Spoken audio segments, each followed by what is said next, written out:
Dans ce département, les coquilles ou bouchons d'oreille sont fortement conseillés en raison des bruits. On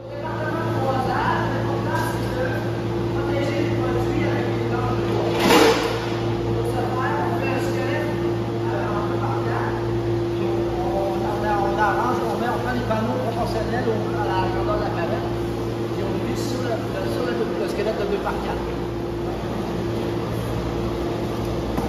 L'employé prend les mesures du produit pour couper les planches de bois de la bonne grandeur. Ça va donner la hauteur de mes pattes. Donc, on prend les planches. Chaque scie en anglais, on a une échelle qui permet d'avoir les bonnes distances sans avoir à être précis. On appelle un butoir. L'employé doit placer les planches de bois dans la scie à onglet. Il doit être prudent lors de la coupe du bois. On met les planches sur un butoir, galeux.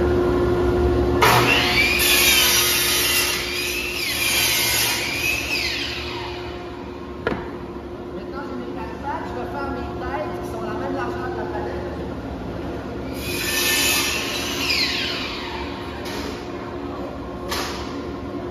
Question de sécurité, l'employé éteint la scie à onglet lorsqu'il ne l'utilise plus.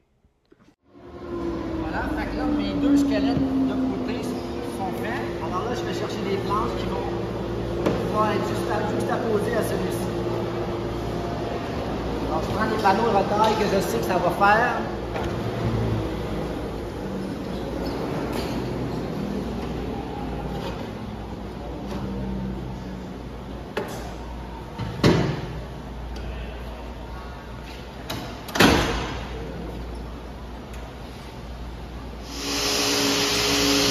L'employé utilise une scie à panneau verticale pour découper les panneaux de bois.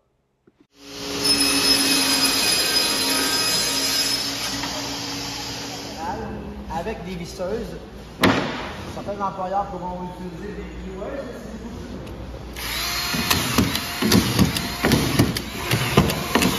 L'employé utilise une visseuse à alimentation automatique pour assembler les côtés de la boîte qui couvriront le produit. Voilà. C'est mon deuxième squelette.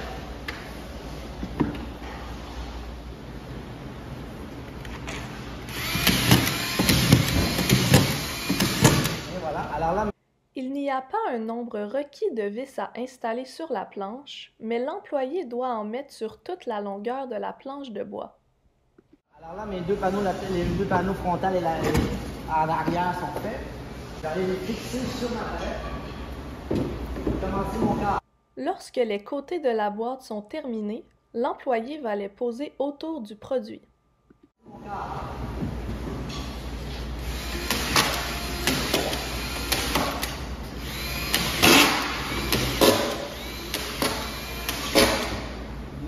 Que je vais venir agencer et appuyer sur mes murs. D'où l'intérêt d'avoir un petit peu de détail avant et arrière. Voilà.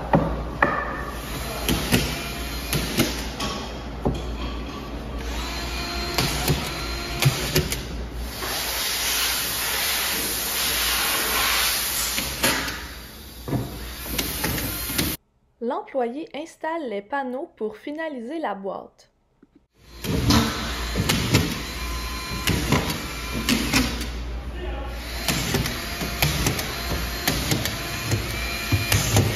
Et voilà. Alors là, ma boîte est prête. Ce qu'il me reste à faire, c'est l'identifier à l'avant, au centre. Excusez-moi de rater ma photo.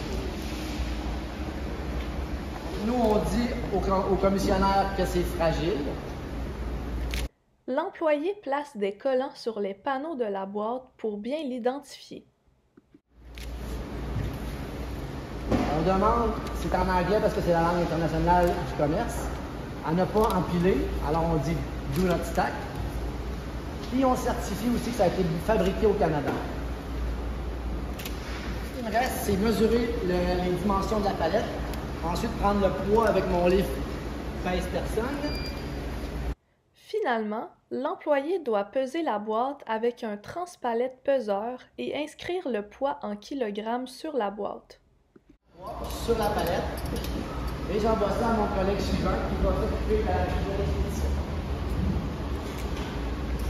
Alors j'ai le poids qui est ici, 86.